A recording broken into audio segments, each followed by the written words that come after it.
Oh my goodness. Oh my goodness. What's up, everybody? It's Mark and Sap. And we came to Ginsap with some good coffee today. Somebody but aคนมา and it's a hidden spot, but it's on the river. Beautiful view. Mr. Don brought me here again. Mr. Don's always known where all the good spots at, and there's that truck that's making all that noise. Mr. Don เราฮู้หมดซุบอนกินแซ่บบอนหยังเราพามามื้อนี้พวกข่อยอยากแชร์นำเจ้าอยู่พี่อยู่แคมป์ของอยู่ใกล้วัดหยังบ่หักเอาวัดซึ่นมานำ Watson's crazy, man. All right. สิเปลี่ยนกล้องให้เบิ่งเด้อ Oh my goodness, you guys have to come here. ต้องได้มานี่เด้อต้องได้มานี่ You have to come here. Okay. อันนี้อยู่แถวแคมป์ของบ้านwe'll have to ask Mr. Don what บ้าน it is ครับห้านอันนี้กาแฟหอมสาหอมสาand it's really cool. You guys got to check this out. It's like hidden. Can't even tell. They open from 9 till 7. Close every Sunday. ย่างเข้าไป So you can go upstairs, downstairs. You can go in that way. กาแฟหอมสาอีกเข้าไปทางหน้าก็ได้ย่างออกไปแล้วไปทางหลังมีหลายบอนเนาะย่างเบิ่งลองเบิ่ง Let's walk around and take a look and then see what they got and stuff like that. But it's very beautiful here. Beautiful. I will go inside to the restaurant itself, but there's the setting downstairs. บอนนั่งอยู่ลุมคักเลยนี่ It's really cool. I'm very impressed. Look at that. It's beautiful. And they love dogs. They allow dogs. I love it when it's dog friendly. All right, let's go. Look at this.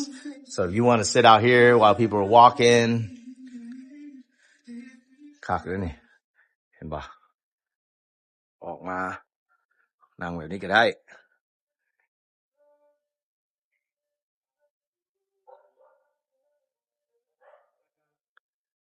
See. Okay, so เป็นแบบนี้งามบ่ฮู้ว่าวัดเส้นเฮาสิไผ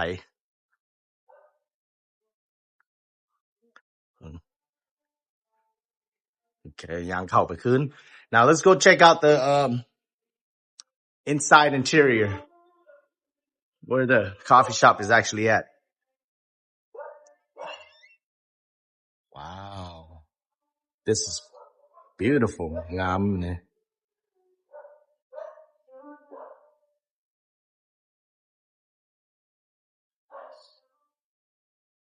สบายดีถ่ายได้อยู่ติ YouTube. Okay. ห้านหอมสา So look, everybody pays with but I love it. See that? Very beautiful. อันนี้เปิดห้านพวกแกเปิดได้จักปีละประมาณ 5-6-7 ปีแล้ว 5-6-7 ปีบ่โอ้เฮ็ดยังกินนี่ยังกินสลายแนวใดตั้งก็เป็นกาแฟแล้วก็พิซซ่าอาหารสวยก็มีพวกข้าวธรรมดาต่างๆให้โอ้โอเคหักบ้านเข้ามานี่นะบาพวกค่อยขึ้นไปนั่งมีคนมาเอาออเดอร์ป่ะต้องมาออเดอร์อยู่ในแล้วแบบนั้นเฮาไปเสิร์ฟโอเคokay so let's see what they got okay so and then it's dog friendly เอามาได้เนาะโอเคขอบใจ all right cool ขอบใจหลายๆเด้อAll right, so I got the ham and mushroom, cream sauce, spaghetti, the carbonara, and then I ordered the fish and chips. Ooh, I should have got pizza too. Dang it.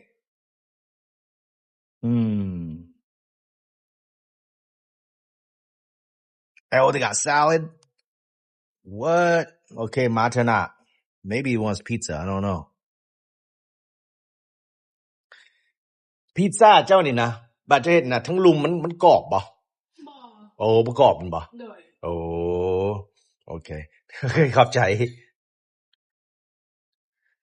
All right. Well, let's continue our tour of this place. Let's go upstairs. ไปขึ้นไปเทิงเฮือนบัดนี้ Let's go check it out. All right, this is the toilet. I don't like looking at it. You can wash your hands right there and stuff. But, okay. Let's see.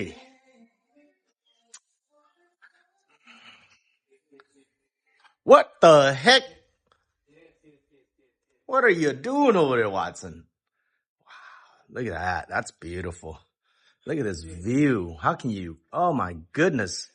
Watson, what were you doing up on the table, boy? Huh? ขึ้นไปยังเฮือนเฮาใส่มาวะ มันบ่เฮาเลยล่ะ โอ้งามหลายงามหลายงามหลายงามโอ้งามเลยนี่ relaxing เนาะ relaxing eat wow hi Watson อันนั้นก็ไทยประเทศไทย yeah across the river is Nong Khai Thailand yeah what is he doing he just jumped on the table huh Watson โอ้มึงนี่มึงมารยาทด้วยมึงนี่ ฮะคือมันโดดขึ้นโต๊ะพุ่นโอ้ลงไว้ลงมีมานั่งพี่ก็สินั่งมานั่งพี่มา Get down Watson get down Oh my goodness Saray you see your son here Mom เจ้าเห็นบ่หลานเจ้านี่โดดขึ้นโต๊ะก็เจ้าโอ้ลงบ่ลง Okay, look at Watson finally sat down, relaxed. They put a fan in front of him. เอาพัดลมใส่ทั้งหน้าแล้วเพิ่นก็ lay down แล้วบัดนี้แบบคิงเลยบัดนี้นะได้กินน้ำได้กิน treat เต็มเห็นบ่ Watson คักเนาะ You a good boy Watson? Yeah. All right. ดังแล้วเจ้า Oh, what's going on Mr. Don? มารีแลกซ์อยู่ห้านห่มสาผ่อนคลายนิดนึงแบบธรรมชาติงามแนะนำเลยเด้อเขากำลังเฮ็ดอันกันเจือนใหม่นี่เจ้าหน่อยเฮ็ดแล้วคักแล้วนี่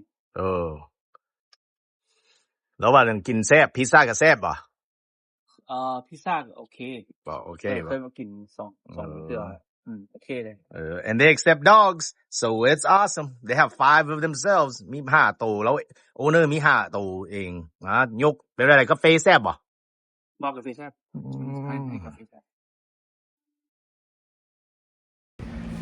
All right. What's up everybody? So before I start eating and all that good stuff, I want to do a happy birthday shout out to Tommy Tremini, right? I hope I said that right, bro. From Canada. What's up, eh? Happy birthday, bro. All right.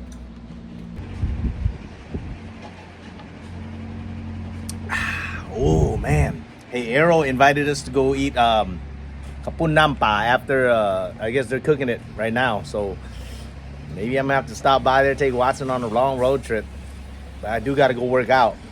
Got to get that muscle in, you know what I mean? All right. ขอบใจหลายๆข้ายังกินม้าป่ะนี่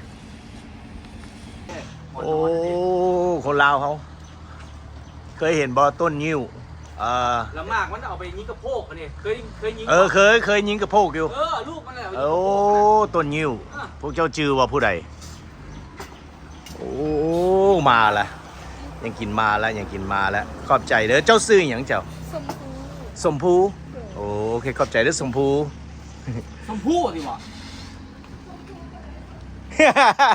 She say whatever I want to call her. Okay. แซ่บเนาะเบิ่งคือแซ่บWow. Look at that. Wow. This is fish and chips. Mother, fish and chips. Wow. This looks so delicious. เบิ่งคือสิแซ่บเนาะโอ้มากินน้ำกันเด้อ That's some really good looking fish and chips. โอ้เจ้าหน่อยจะไปทายมักเข้าเด้อมักเข้าอ่ะมาคนจะกับเข้าเนี่ยเจ้าว่ามีหยังก็ต้นหยังก็มักเข้าต้นมักเข้าอ่ะมักเข้าตะกี้มีตู้ไม่ออนมักค่ะเลยเอามามักซุปมันเป็นแดงๆอ่ะนะเอาในมันออกมาแล้วมาคนจะกับข้าวเหนียวนะเป็นมันเอามากินโอ้ต้นมักเข้าโอเคไปทายเอาก่อนเฮาสิย่างออกไปกินข้าวก่อนเนาะมีตู้มอนมักค่ะนะOh my grandmother she loved it มึงดูซิมึงดูเอาจะเอาก่อน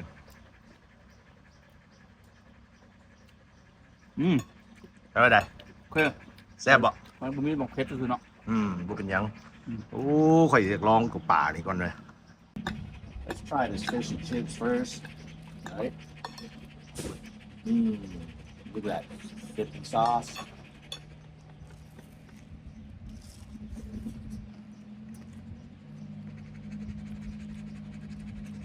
Wow. Crispy, flaky, delicious. The flavor of the crust, the batter. Oh my God, Sam. Oh man. Sam. Sam didn't know what the batter. Oh my God, this is the best batter I've had. Here. Put it out. What's that? No. Look at the inside that. Nice and flaky panang lah. ปลาดินปลาดินนึกว่าปลาดิน Sam.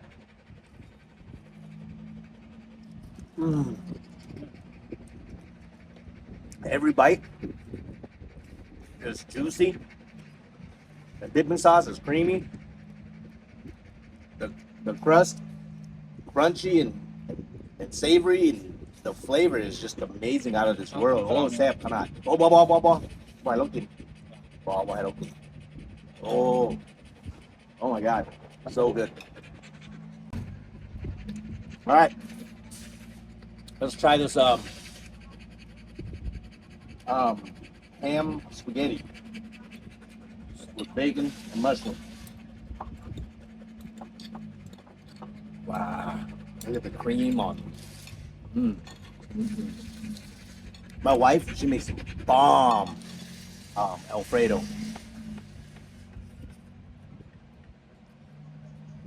And she makes it from scratch. Wow. ลองมั้ยแซ่บเอาไหมเอาไว้เลยโอ้คักนี่เอาแฮมเอาอันนั้น ทุกก่อนครั้งนี้แล้วคนละรสชาติเลยเอาเลย อ๋อบ่หลายแบบนั้น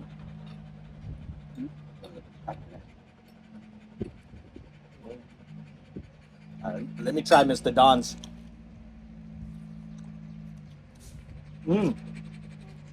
Man, listen, this is the best spaghetti I've ate in Mt. Lao so far. แซ่บที่สุดบนหมู่ที่สุดนี่ห้านนี่มาเด้อยังกินต่างประเทศนี่ของเราแซ่บ It's not dry. It is really good.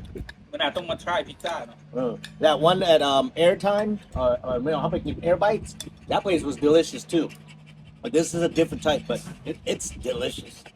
แซ่บมาเด้อ Well, now you Air Bites ก็แซ่บผักตัวนี้แบบ different, you know. ผักเดี๋ยวแซ่บทั้งสอง Wow. โอเคมากินกันเด้อ เป็นไรว่าสันจะโอเคบ่ฮะ you good okay Let's eat some of this goodness. Stir this bad boy all up. อยู่ข้างกันนะ เอามันจะไปกินเปิดหม้อดินอยู่อ่ะนี่ตัวนี่แถวอยู่ห้างกระเมิง แซ่บผักซิดดอนนี่มันเรียกแพงไปเราบุ้นบุ๋ยแซ่บก่อนแพงแล้ว แซ่บหวานเสร็จแล้วโอเคกุ้ย เอามันนั่น กุ้ยหวานเสร็จ น่าไปกินอยู่อ่ะมองกันอยู่อ่ะ กุ้ย Yes That's dehydrated duck for Watson. That thing costs $20 a bag here in Laos. And xin hang pet thùng nâng sao đồn sư hải Watson. Leave it. Sit.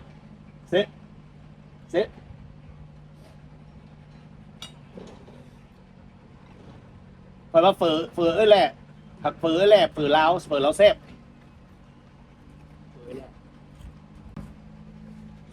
เพื่อตองข้าวเก่าเนี่ย200เอาไปกินได้รสเลี่ยงได้ไอ้มีไรเลี่ยงออสเตรเลียเนี่ย ว่ามันก็ยังดีงั้นมันแบบมันบ่สนลวด ว้าวแซ่บหลาย กินเลยเด้อป่าเด้อ ก็เป็นกัน Wow. This is so good. I definitely got to bring my family here and my friends. And whoever else wants to come. Listen, when you're in Laos and you're craving American food or foreign food or me, I call it American food because that's what I'm used to, right? You got to come home sa แม่นบ่ อมสา โอ้ บ่ได้หอมซา บ่แม่นนั่นน่ะของลิมอนนะ I smell marijuana. Hom sa. But anyways, smells like hom sa. Hom sa เด้อมาเด้ออันน่ะคันอยากกินน่ะอยากกินอเมริกาอยากกินอันน่ะคันพวกเจ้ามาเมืองลาวมาดนแล้วคิดว่าโอ้ยเมื่อยกินยังกินลาวยังกินแล้วอยากกินอเมริกาเด้มานี่เว้าแท้ๆมานี่แซ่บหลาย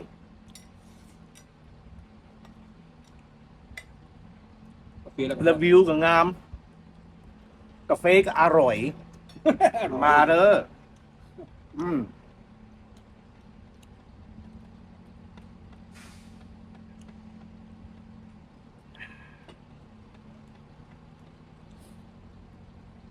gotta feed him while I eat.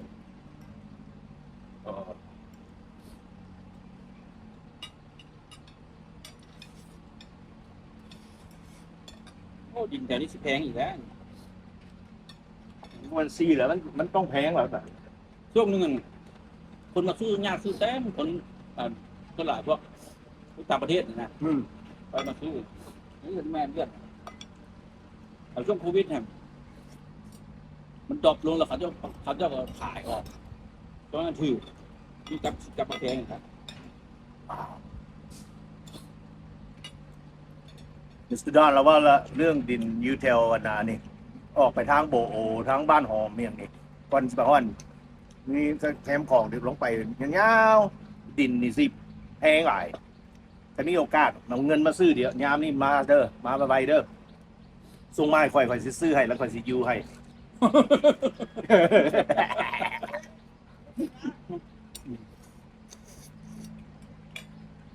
Just hitting.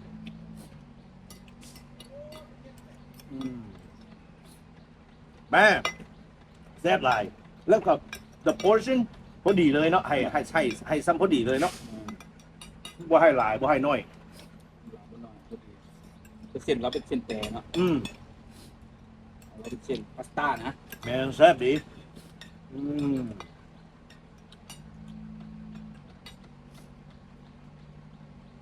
so delicious me and my cousin we can แซ่บๆเนาะว่าซึ่งก็กินแซ่บๆอ้าว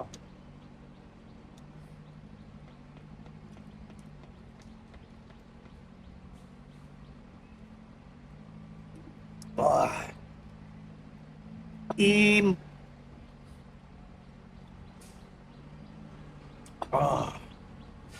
เป็นเฟรนช์ฟราย เอาเลยได้ป่ะ บอเจ้าอะ อิ่มละ ก็เลยอิ่มหรือเปล่าคนละเกิงซะ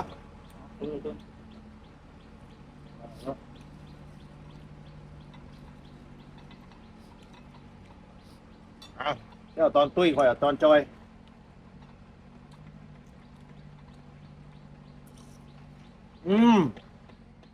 แม่น ตัวดีเนาะ ของดี แป้งขังเนาะเราเลือกขังเฟิร์นกรอบนอกนุ่มใน double dipping กรอบนอกนุ่มใน be triple dipping this is my family it's okay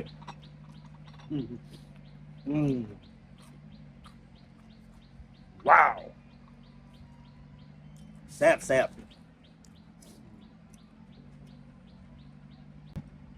เร็ววาสันเจ้าสบายเหรอ Watson got the life, man. He takes up the whole bed, runs the house. นอนเตียงคนเดียวค่อยให้ถ้าเบิ่งสิฟ้าว้าวฟังเด้อเตียงค่อยซำนี้ค่อยได้นอนซำนี้แล้วเอาหมดนี้ค่อยก็บ่ฮู้ว่าเราเอาหมดแบบใดครับ That's it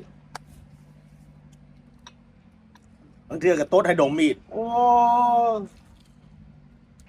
So เฮ้ยขอบใจหลายๆเด้อมื้อคนจังหน่อยสิโซต้นมากหยังก็เพื่อไม่จุบมากอันนั้น มาเข้า มะเข้าโซโต้ก้นต้นมะเข้าแล้วเขาก็ you know ปิดไปเลยเนาะโอเคขอบใจหลายๆเด้อมื้อทุกคนเด้อมากินน้ำมิสเตอร์ดอนมิสเตอร์แซ่บๆเลยเว้ย คักเลย เนาะ แต่ว่าบรรยากาศคัก อากาศดีเนาะวันนี้เนาะคันอยู่แดดมันร้อนเด้ ชิวๆอยู่ มันนั่งอยู่นี่มันมีต้นไม้บักใหญ่ๆบัง It is tree โอ้บ่บ่อยากโรแมนติกป่านนั้น แต่บ่สิโดนน้ำขอบ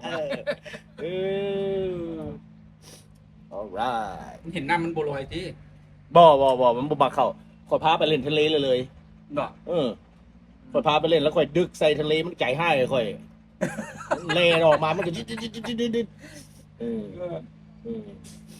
เนาะโอเค let's go หมักน้